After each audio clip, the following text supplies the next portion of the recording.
Hello, everyone, and welcome back to another episode of Changing the Climate, a show where we talk about the changing world around us and how we can make it better. Brought to you by Climate Change Realty.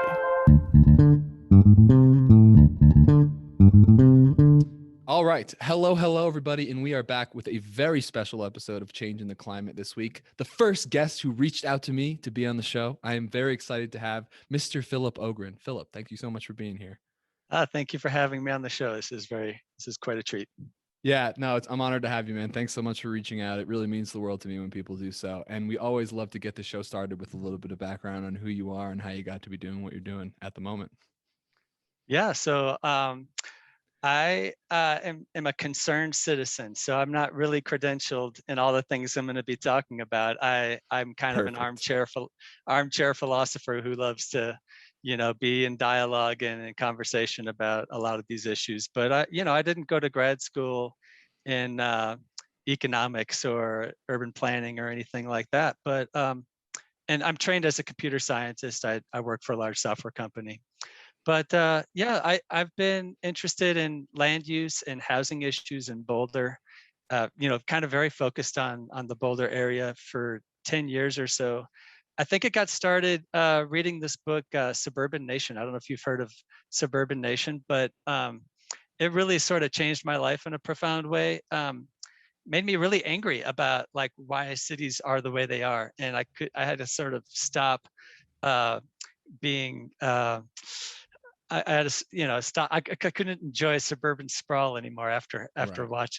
reading that book. So Fair enough. Yeah, sometimes when I'm out touring with clients and like showing them houses and stuff, I think like, wow, like one or two people are going to use all this space and all these resources. It's very interesting to be like the climate change realtor and taking people around and being part of the, as we call it in past episodes, the growth machine. Well, we'll get into talking about all sorts of stuff. I mean, I guess I would begin by asking you, where did your interest in these topics originate? It's through this suburban nation thing. well, it goes back a little further. Actually, it occurred to me the other day that my sister had some impact on me in this area because when I was young, she moved to Germany. She's 14 years older than me, and I was still in high school when she would come back and we would drive around the neighborhood and she would talk about how weird it was to drive around suburban Minneapolis where I grew up Mm-hmm. compared to where she lived in Berlin, Germany. And I really made me scratch my head because I was like, hey man, this is great. We love it here, right? And Yeah. she's like kind of pushing back on all these notions about wide asphalt streets and these gigantic cars we drive around in and how that's the only way to get around. And so that that sort of planted a seed that has grown, to this lifelong interest of mine. But another thing that experienced that really um, wormed its way into my brain was I spent a summer in Atlanta in 1996 during the Summer Olympics. It just happened, a coincidence. Um, and I spent 45 minutes every morning and every afternoon driving through rush hour traffic to go from a suburban house I was staying at my uncle's to downtown Atlanta. And I just sort of committed to myself. I was, 19 or 20 at the time. Like, I am never going to live in this situation where I have to do this for, every day for the rest of my life. Ugh. This is bullshit. I'm not going to do it. And Yeah. so that's sort of another, you, you know, thing that happened to me where I think long before I got interested in housing and land use issues, I was really interested in designing my life around not having to commute and drive everywhere. And that was Definitely. just like purely self-interest, right? I just hate For sure. I don't like driving, especially Me in either. traffic. And to make it part of your daily routine is just such a drag. So 100%. We only have so much time in our lives, and then to be sitting in traffic. I mean, if it's really, really worth it for your dream job, or if you have like a long distance relationship, someone you really love, I think it's totally worth it. But one of the big reasons why I live in town and I'm willing to pay the ridiculously high rent prices because I love being here and I love being right next to work. So I guess the first thing I would want to ask you to kind of get this whole topic of density going and discussing how to make a more efficient way to live, at least in Boulder. I'm not sure if my headphones just turned off here, but I think something people I can hear don't. you fine. Thank you. I think something people I should bring up is that it's counterintuitively to people who aren't involved in this space. It's actually more environmentally friendly to have a city rather than a suburban life. Is that right? Yeah, absolutely. So if you do this little thought experiment, yeah, we have this kind of strange intuition about cities because we think of them as like these concrete and steel hellscapes where all the badness of humanity is produced and industrialization and all of that's true, right? They allow for large populations and for this economic machine to function. But and so and then when we go into nature, we have this experience of, oh, nature is amazing and it's inspiring and it rejuvenates me and we want to spend more time in nature. And and then the media really feeds us, especially when you think about like um, tourism or even green conservation. A lot of what's involved with that is like you're going to live in a tiny home in the wilderness, next Mm-hmm. to a creek, and you'll be connected with nature, and your soul will feel full, and it'll be wonderful. You're But selling it. if you do the thought experiment of like, what if we all do that? Like, we all try to maximize the amount of nature that we're surrounded by. Like, that's bad for nature, right? That's bad for the ecology. If humanity is spreading out as widely as possible, and cities provide an avenue for us to really um, use a lot less space and live a lot more compactly and use a lot less resources if we're being mindful. Of course, some of our biggest consumers and carbon footprint citizens live in cities too, but Mm-hmm. but but cities make it possible to have a really light footprint for a large number of people. Yeah. So one of my thoughts as I get further and further into this climate environmental space is that we don't seem to live in is the word like reciprocity? Like we don't seem to live in balance with nature. When we go somewhere, we like dominate the entire area. Like even worse than like beavers who make dams, we go and we change the entire um, environmental system just to be completely focused around humans. And yeah, I didn't really think about this kind of stuff until like something Phil Taylor said on the show really stuck out to me. It's like, should we even be living here? And like, I never even considered the possibility that we shouldn't be living in Boulder, Colorado, because we should be trying to preserve the land. But yeah, I have this idea in my head that like we could be, because I'm such like a simpleton. Like I'm like, oh, I'll just donate 50% of my commissions to fight climate change and I'll be good. And I'm like, oh, if we just, make half of the earth for humans and half of the earth for wildlife, we should be fine. I figured I would share that idea with you. Love it. Yeah. Yeah, but I mean, we're I don't know how much of the habitable planet we've actually covered over with pavement and grass, not to mention crops that we burn in our cars. But Grass. it's a lot of yeah, grass. Seriously, Yeah. I rent a patch of it that I have to maintain. It drives me crazy. But Is that the HOA that makes you do that? well, I mean, I don't want to destroy my landlord's grass, right? Because Oh, that's gotcha. Fair enough. um, but yeah, I mean, like, and I feel like our pattern right now is expanding on the edges of what we've already developed, and because it's like it's the only economically viable, or it's the only place where we actually allow new growth to happen is on the edges. And the edges are big, right? They're getting bigger as their metropolitan areas get so big that they overlap with the next metropolitan area. And yeah, I'm very concerned about how much land we use. Cool. So, Philip, can you tell me about this Make Dense project? When did you start it? What's the idea behind it? Yeah, so I've got a blog called makedents.com, and it's just a place for me to just dump my opinions on the world to whoever will listen. uh, it's I'm it's here for you, really man. it's really about what I'd like to do is breathe some creative imagination into making our cities much denser, in particular Boulder, Colorado. So Mm-hmm. Boulder is not a very dense city. It is by Colorado standards, but that doesn't mean much, when you think about world-class cities. Uh, What does dense mean? Is it lots yeah, of so people living in place? that's a great question. So dense means lots of things to different people, and I'm really trying to reclaim that word as being positive. And maybe I should have named the blog something else, but Can't go I think of back. yeah, I think of density. I can't go back. I think of density as being something that is human scaled, right? So when I don't necessarily mean Manhattan style density or Singapore or some of these huge megalopolises, but um, I think I think when we get to where most of our citizens can get around by walking and biking, then we can pat ourselves on the back as being like, hey, we have a livable human scaled city that's lovely.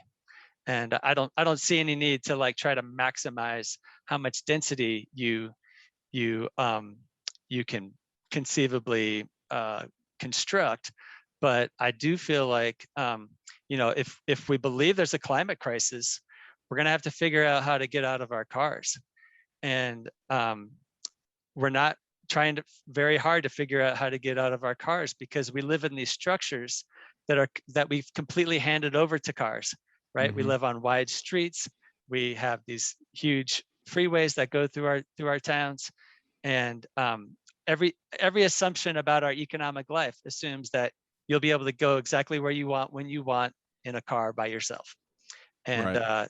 that to me is a huge problem. And our cities just assume that, and they allow for that. And I think that if we're gonna get out of our cars, it's not because we're gonna have heroic individuals who like, you know, give up, the convenience of modern living. It's because the structures that we live in are going to make it inconvenient to have cars, right? Or like it'll just be lovely or economically more accessible to live without cars. So cars ought to be really expensive.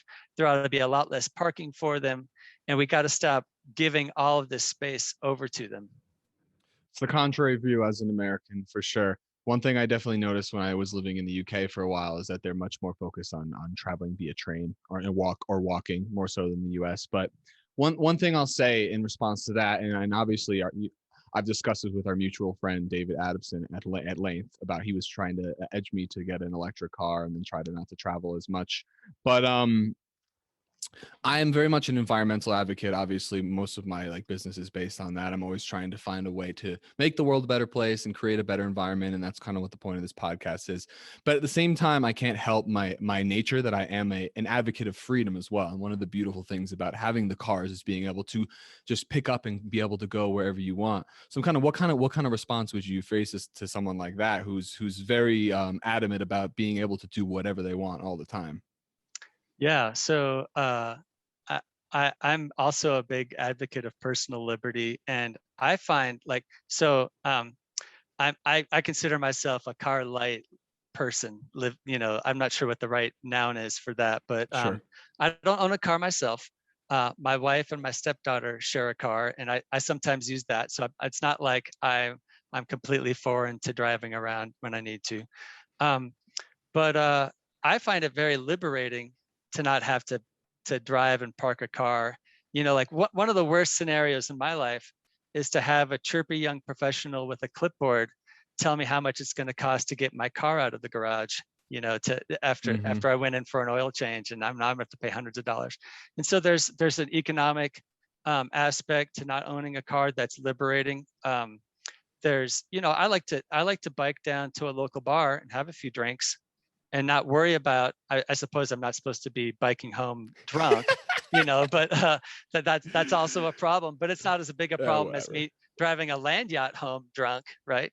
Yeah. And Yeah, I feel like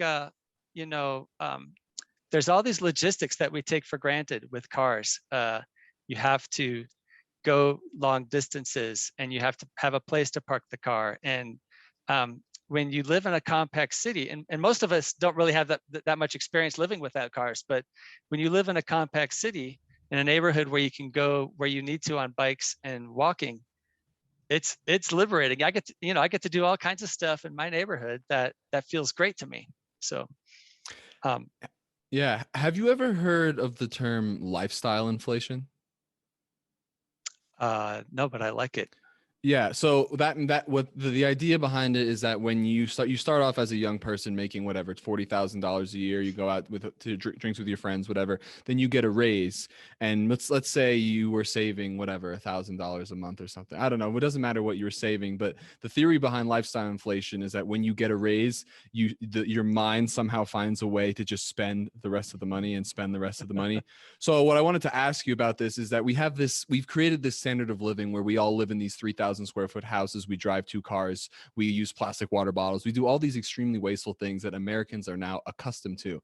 And it's now the challenge of whoever is interested in saving the climate or saving the environment to convince people like, hey, we're being really, really wasteful and we need to actually decrease our standard of living if we want to have a chance of actually having a prosperous society in the future. I just wanted to ask you, how could we possibly start a dialogue about something like that? Yeah, well, I guess I would push back on one thing. We are not all living in 3,000 square foot homes. Many of us Okay, are fair living in enough. apartments, are living in trailer homes, are living on, so but that behavior is totally normalized, and many people are Right. seeking that out who don't have it. Sure. And Yeah, I mean, um, gosh, this I'm not sure if I can answer your question because I'm not Whatever. the theme came out, but I forgot the actual question. But this idea of reducing the amount that you consume is Uh-huh. just um, I love thinking about this because there's I read this book on minimalism I was about to bring that where up. the guy said there's nothing that you own that if you take it away will devalue you, make you less valuable. Mm. And that is such a basic truth that it's like part of the everything I learned in kindergarten kind of wisdom, right? Yeah, It's like yes. it's so obvious, and yet even as an adult reading that, it kind of smacked me between the eyes because it was like, I give a lot of effort over to the things that I sort of curate and take care Mm-hmm. of and spend money on, and it doesn't give me value. Like it doesn't. Maybe in some circles it would raise my esteem to have this thing or that thing, but that's different than having self-worth and feelings of meaning and purpose, right? So, 100%. um, but yeah, but it's all kind of relegated to like, oh, isn't that sweet? Like that's like the poster of everything I learned in kindergarten. But we do need to internalize this because it's killing us, right? We have an Mm-hmm. epidemic of mental health and social isolation, and when we finally achieve all this stuff that we're going after materially, it leaves us feeling empty at the end anyways, and we're like, what the f was that all about? Why did like what a tired meme that is story to for us to just keep repeating these pursuits generation after generation, and sort of like collectively we can't seem to like wake up from this nonsense. Yeah, well, we're perpetuating these systems that have been put in place exactly as you just described, based on kind of using people as like capital, like we're using people for their labor, and we're trying to build these amazing technologies and amazing systems, and we're succeeding. Like we're sending people to Mars, we're doing all these amazing things, we're creating artificial intelligence. But I always question, like, what does it all really lead to? So the way I've ended up doing what I'm doing now is by really critically thinking about who I am and what I want to achieve out of my life. And I've ended up in real estate because I love talking to new people like yourself. Thanks so much for being on the show, talking to new people, getting new ideas. And the more and more I've dove into the core aspects of my personality, what's going to really give me happiness and fulfillment in life. For me as an extrovert, it all comes back to relationships with people, and that's how I've gotten very interested in the whole minimalist ideal. Is that instead of using your brain energy, which is very powerful but is still limited, on trying to accumulate things, whether it be wealth or possessions, really focusing on fostering strong relationships with people who have similar values that you can respect, I think is going to bring the most meaningful moments in your life. I mean, if you look back in your past, people love their weddings, the birth of their child. It's all human based stuff. It's not physical at all, you know? Yeah, absolutely. Well, and when I think about what is the purpose of the economy, like where's it all going, and why are we doing, why is there all this economic activity, and you start thinking about the ways that you participate in it, and you feel like you're feeding the globalist capitalist machine, Hmm. no matter what you do, right? Right. But I actually do think that one of the most meaningful things we can do in terms of the economy is build great places to live, where we can reduce our carbon footprint, where we can connect with our neighbors, be in pro-social structures where, you know, meals happen spontaneously, kids can go to a ballpark and pick teams, uh, you know, people play music together or play board games together, and and walk everywhere, right? And uh,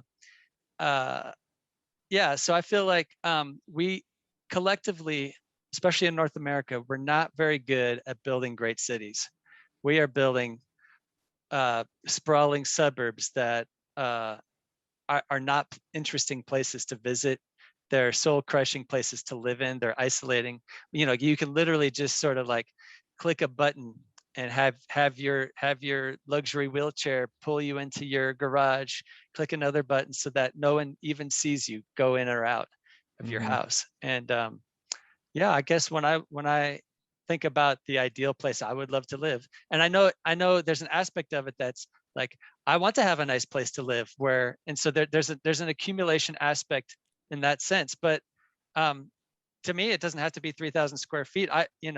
My wife and I dream of having a one bedroom condo downtown somewhere, Yeah. where we can just walk to the market, walk to a coffee shop, interact with our neighbors. I mean, that to me sounds like pretty sweet. Yeah. No And it kidding, kind of man. and it kind of echoes what you were saying about, like relationships with humans. Like I want to live in a place where I just am surrounded by people that I'm in relationship with. For sure. Is that what's so appealing about this idea of density to you? Just that people will be closer together and are more likely to interact with one another, because obviously we've all seen over the last year that social isolation can be a bit painful. Yeah, yeah. So, um, I guess I guess that's for me that's like serendipity. I love the fact that human scaled environments are pro-social and inviting and lovely, and I think we need to have lots more of them for their own sake, just because it's a sort of an art to build beautiful places to live in. And so, yeah, I think if that's really what floats your boat, you know, go all in on building beautiful places for their own sake. But we also have a climate crisis that we're going to have to deal with, right? And Hmm. um, dense neighborhoods that are human scaled allow for you to get out of your cars, and they allow for you to share walls with the neighboring structures and have much more efficient buildings, and a lot less vehicle miles traveled, and uh, all these great things that come with more economically viable uh, living structures. So Thank you, man. Would you mind telling me a bit about your work with Bedrooms Are for People? I don't think we got a chance to mention it on the last show. yeah, so you know, like I said, I've been this kind of armchair philosopher, giving my ideas out to whoever will listen. And so I started a blog, but really, like, I'm trying to figure out how to plug into the community and Hmm. be politically active at the local level, because I feel like Boulder has a lot of ability if it can just sort of reimagine what its purpose is to to be a model for solving a lot of the world's problems, as many Boulderites do, right? And I got plugged in with Bedrooms Are for People after going through. So I went through a training program called the Boulder County Leadership Fellows training program. I think you would love it, actually, if you haven't heard about it. It's Haven't, yeah, first time. they have a cohort every year, about 30 people, and you get to learn about lots of different parts of the city and the county. It's a county-wide program. I'm kind of digressing, but anyways, I met a lot of people through that program and got exposed to lots of different organizations and programs that are involved with making our county run and making it such a great place to live in. And one of the organizers of that program said, "Hey, based on the things you've been saying, I bet you'd love this Bedrooms Are for People initiative." And so I've been volunteering with them. So they're trying to improve access to housing through occupancy reform. Mm-hmm. So throughout the city of Boulder, only 3 unrelated people can live together in a house, no matter how big the house is. So you can't have 4 unrelated people living together in a 5-bedroom house. And that people hear about that, they're like, what, why is that? And yeah, we've had these occupancy restrictions in place for decades. And Why? Why do they exist? why do they exist? I think um, there's uh, there's a contingent in Boulder, especially homeowners, who don't want uh, neighbors dormifying their houses. Right? They don't want lots of neighbors. They Well, we don't want did they in don't want their college. yeah they don't want their neighbors' cars. Right? Cars are a problem. There's so much parking in this city, and then if every person has a car, there's just cars everywhere, and people hate other people's cars, and with good reason. I do too, right? I would like to have more people in Boulder and fewer cars. So that's my pipe dream. But yeah, so I think these occupancy rules, um, they have all kinds of roots in things that are just unpleasant, racism and anti-LGBTQ sentiments. If you have 2 gay couples living together in a large house, you can imagine back in the 50s and 60s that pro-family types would have been against that sort of thing. So these things Mm-hmm. really, these occupancy restrictions really limit the kinds of choices you can make about who you want to live with. And so it's definitely um, a personal liberty issue, but it's also about making better use of the currently available housing. I mean, if you can make more efficient use of what's currently already built, uh, that's a net positive, I think. Anyways, the reform that we're in the middle of trying to get this on the ballot right now is 1 person per bedroom plus one. So if you have a 4-bedroom house, you could have uh, Five five people. five people.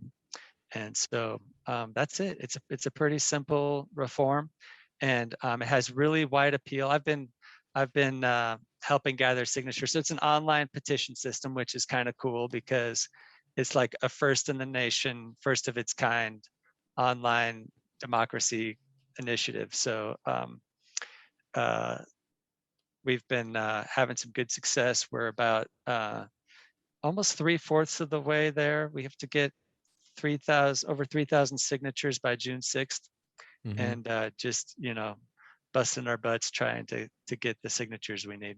Cool, man. Send it my way. You'll get a signature from me.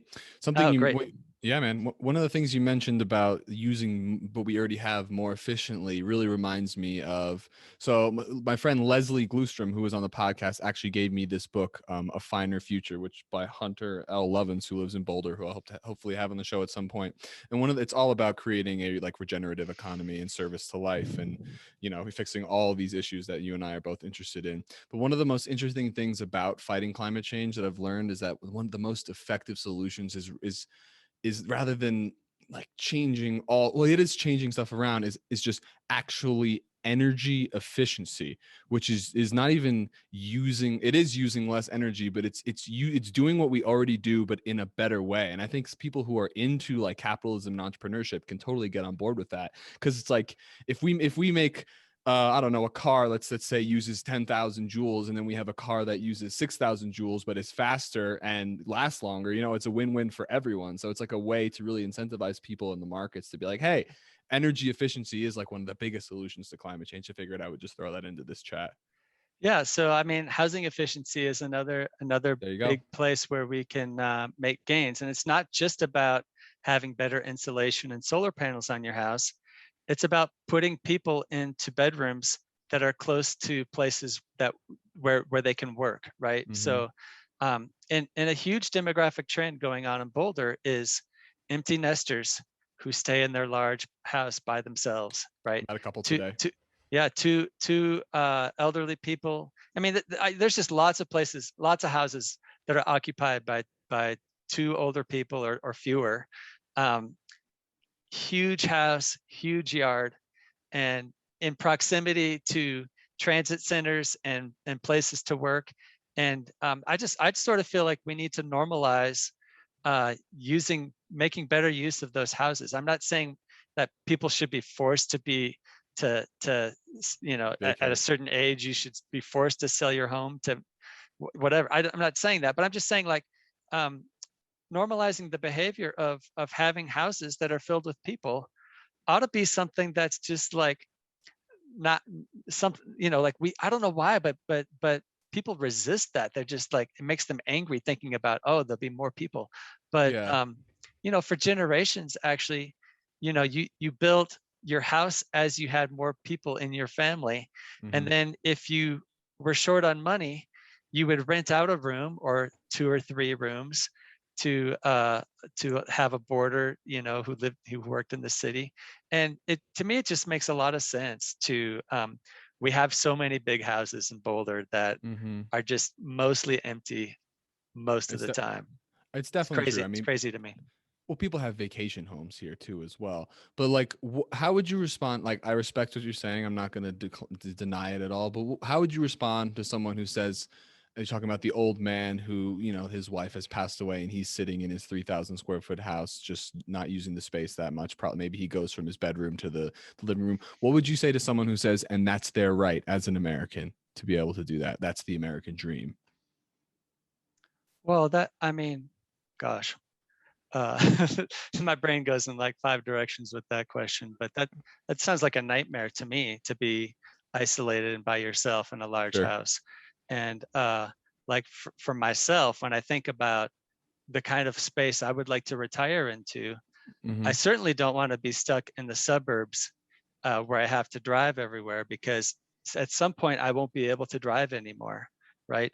But hopefully I'll be able to walk or at least get around in a wheelchair until I die. And so I want to be in a pro-social neighborhood where I'm surrounded by people that I've built relationships with over the last decades, and so Obviously. yeah, I mean, so yeah, if you want to be lonely in a large house, and that's your right, that's your right. I mean, I'm not trying to like get make suggestions that we need to have legislation to somehow regulate how everybody makes these Boot the old choices. people. This is the young people's world now.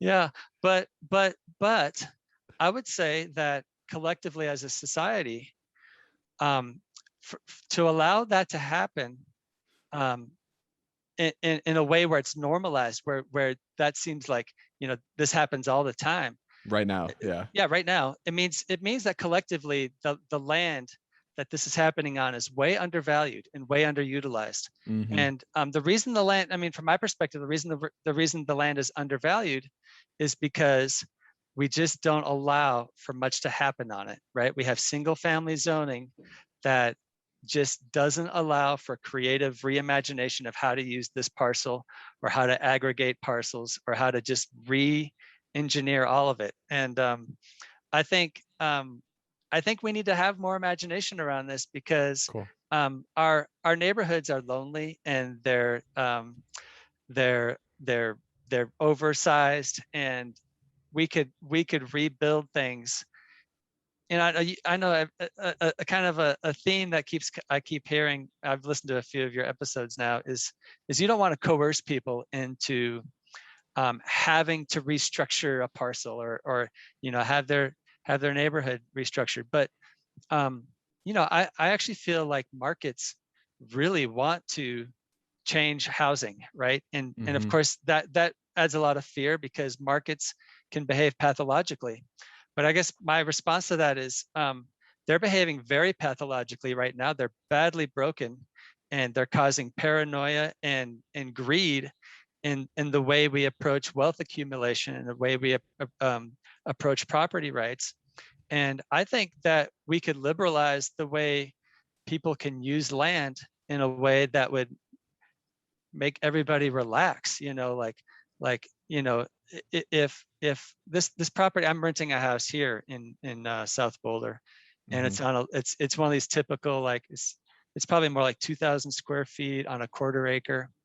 And I do this thought experiment of, like, if you could consolidate these 4 lots that I live on, um, and repurpose it with a 20plex or something like that, you could build beautiful structures on it that would house a lot more people. And I live in a walkable neighborhood. I can walk to the grocery store and the local library and to the transit center. And wow, it would be awesome if more people could have car light lifestyles. Sure. So Well, first off, thanks for listening, man. I really appreciate it. Anyone who's listening now, it's an absolute honor to have you. Thank you guys for listening to the show. It's always a blast. And in response to your discussions on markets, I would just say that the way things are functioning now, there's a lot of externalities. I don't know if that's the right word. That just aren't being accounted for. Like environmental degradation and resource consumption is not being brought into GDP or bottom lines on people's whatever they're called, profit and loss statements. So that's just something it just plain out needs to change, because it's not an efficient market when we just if all the inputs that we're using are not being accounted for, and when they run out, we're going to have no business at all. So that's my response to that. And yes, of course, I try not to coerce people, because if you try to coerce people, they will try to do the opposite of what you're saying. So that's why I always try not to coerce people. But yeah. to transition here, to speaking of reimagining Boulder, I just want to kind of to get your thoughts on like the Boulder Junction area and 30th Street. What do you think about what's going on over there in town? Yeah. So I wanted to talk about this because it came up with your previous guest, My Gary boy, Walkner. my boy Yeah. Gary. Shout out Gary Walker. Everyone follow him on Twitter. That's right. He was really poo-pooing the development going on there, and he made a really valid point about how we don't account for the externalities of the carbon footprint of building those concrete and steel That's correct. structures, and we absolutely need to be doing that. But and I guess I want to have a nuanced perspective on building dense housing there in that area. Mm-hmm. I do want to say that the notion that he used the phrase packing people in, which to me is absurd, because a lot of them are luxury condos. So it's very difficult to, on one hand, call them luxury condos, and then on the other hand characterize it as like we're really forcing people into these depraved situations, by packing them into little cans. Mm-hmm. um, and so I just push back on that. But if you do this thought exercise, like, let's say you're a computer scientist, for example, you make a high salary, and you are in the market for housing, some kind of housing. And maybe you're not a minimalist like me. Maybe you're trying to maximize what you can squeeze out of the economy through your own personal GDP or whatever. So you have these choices about where you're going to buy a house. You could buy a house on the fringes of the exurbs, beyond the suburbs, Mm-hmm. and you could buy a 3-car garage and a vaulted ceiling living room and all the things that go with a McMansion, and spend the next decades filling it up with all the shit that you accumulate. Yep. Or you could perhaps buy a luxury condo at Boulder Junction and have a Tesla and a underground parking, and have high-speed internet and a fancy deck that overlooks the city. Um, uh, I don't know if this is even like this is going to resonate with anybody, but I but Say I it feel all. like you know there ought to. So let me just back up and say this. When I think about the housing market and the fact that I don't think it's healthy, when I want a healthy housing market, you can think about it from the point of view of economics, where it's like a healthy market is like uh, a system, a market where there's lots of options at lots of price points. know, when you think about like the cell phone market is healthy in that sense. You know, maybe it's not good for the planet, maybe there's all kinds of problems with it, but there are lots of options. Almost everyone can get a cell phone. I have a $150 phone that's amazing. You know, it's Mhm. like wow. And so why don't I have options for housing? You know, why doesn't the housing market give me lots of options? On a Um, local basis, you're talking about? On a local level? Because there's literally millions of dwellings all around the country. well, I guess I would push back on that and say like it there if you're into suburban sprawl single family homes of a certain kind, then yeah, there's probably lots of options for you. I don't have a car and I want to live in a city in pro-social neighborhoods where I can walk everywhere. Right, right, right, And I right. feel like for me, there's not a lot of options, right? There's like you have to get rich first and then, you know, or win a lottery, a affordable housing lottery, um, to to participate in that game. And so I guess I would not characterize the housing market as having lots of options for people who want to have a small carbon footprint. Okay. Um, We can fix and that.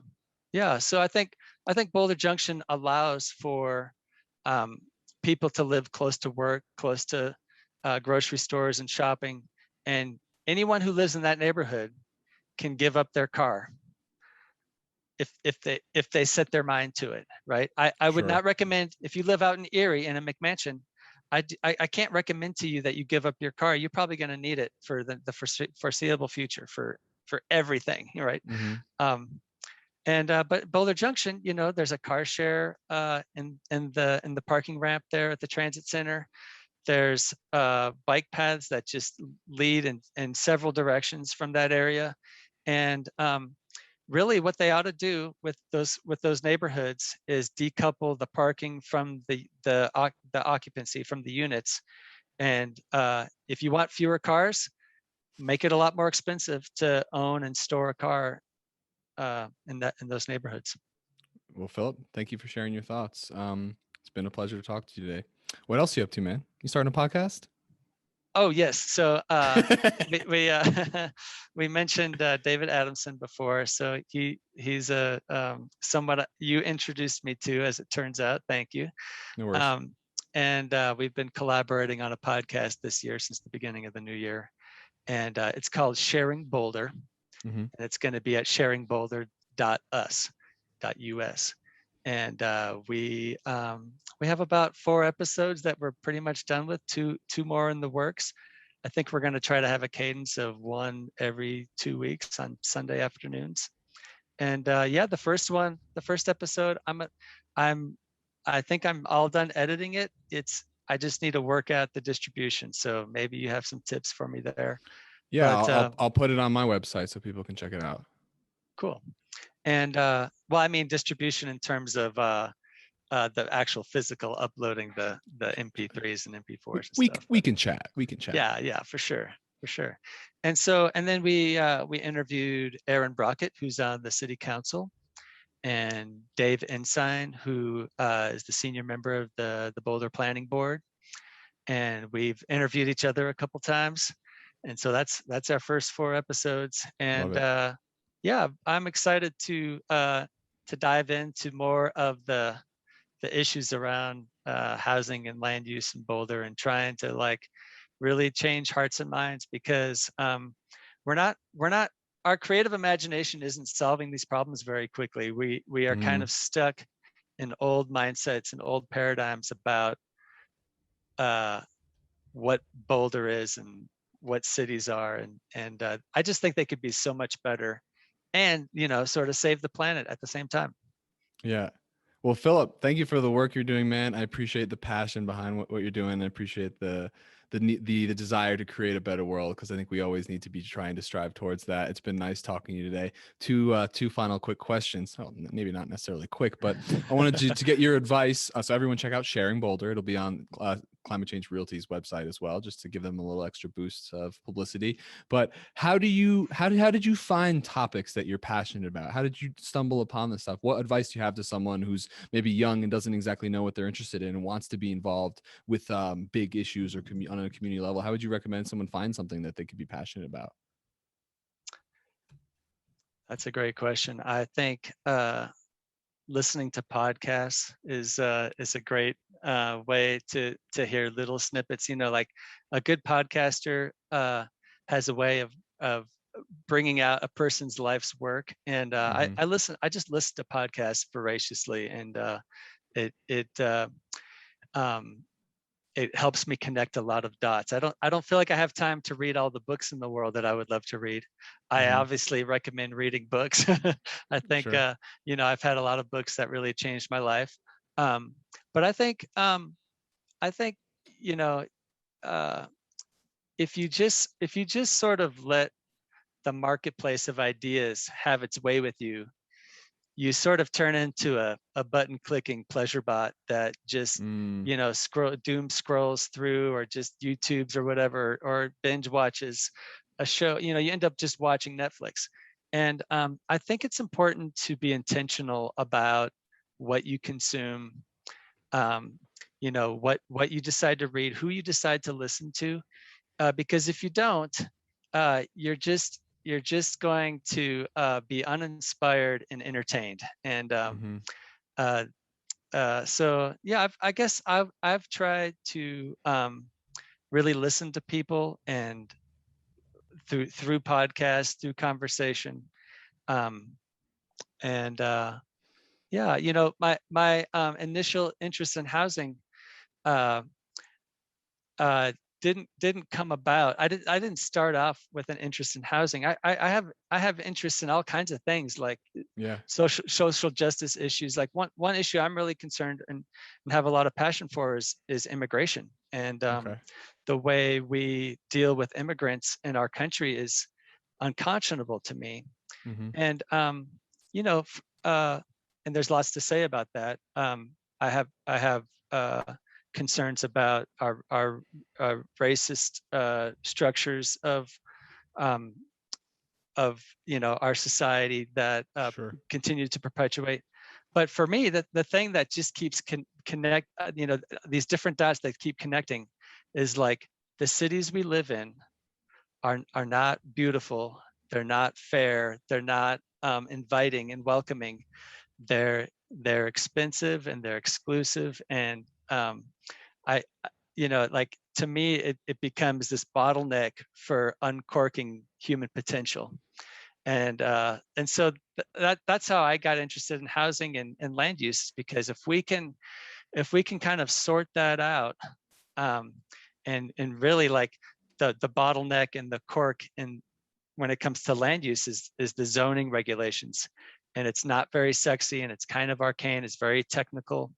But if we can, you know, um, start talking about how zoning is really limiting human potential on all these different issues: social justice, climate change, mental health, Mm. immigration, um, then I feel like, for me, so that's why it's a subject that really appeals to me. Yeah, thank you, man. It's been fun talking to you today, man. You're a really nice guy. I appreciate you reaching out to come on the show. It's always fun to talk to new people every single week. I guess last question for the day is, beyond the podcast and the blog that you're doing, how else would you plan to get effective change on this particular topic, or how would you advise others to get involved to really get substantive action taking? Because that's always what I want to accomplish from what I'm doing, is to actually see effective action today towards the goals that we're reaching for. So a very small thing you can do is go on to bedroomsareforpeople.com I and will. sign our petition. Sure. That's the lowest bar you can get. But really, like, you do have to start paying attention to what's going around you at the local Mm, level, and start showing up to city council meetings, start going to planning board meetings, start going to whatever. There's so many nonprofits in town that are eager for an audience, eager to have small donations, eager to have volunteer hours. And by doing those things, you can meet people and understand how people are working.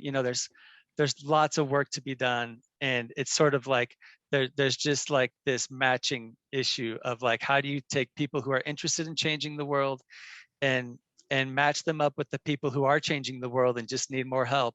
Well, these people over here need to just start reading their emails and start paying attention and showing up to things where that they have an interest. And if you start doing that, there's there's so much work to do. You'll find yourself um, trying to figure out how to scale it back, right? so For sure, man. um, so like, yeah, someone who's sitting around twiddling their thumbs, thinking like, oh God, the world is going to hell. What should I do? What can I do? Well, I Something. mean, yeah, something. Like, and I don't I'm actually skeptical of that answer. Like, I think there's lots of things we can do poorly and go in the wrong direction. Sure. But really, there's like, whatever it is that you're interested in, or the issues that sort of speak to your heart. There are people out there that are running nonprofits or running programs or whatever, that you can plug into those, and make a difference in those programs or those organizations.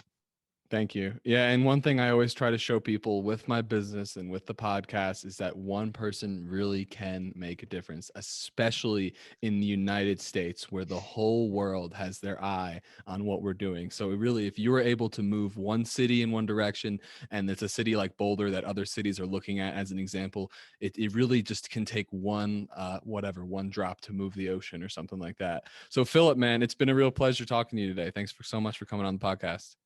Yeah, I've really enjoyed chatting with you. It's been a lot of fun. Thank you for making connections and for putting yourself out there. I know that your peers in the real estate industry, I'm sure some of them are scratching your heads. You do what? You got a podcast on climate change? But Well, I imagine that's uh, a fun that's a conversation starter. But yeah, I really appreciate you sticking your neck out and putting thoughts into people's heads. It's great. it's an absolute honor every single week, man. And as we say, hope everyone has a fantastic day. Thanks so much, Philip. Peace. Peace out, everybody. Thank you so much for tuning in to another episode of Changing the Climate, the official podcast of Climate Change Realty. If you are very passionate about these issues and you know anyone considering buying or selling a home anywhere in the USA, then please visit ccrboulder.com today.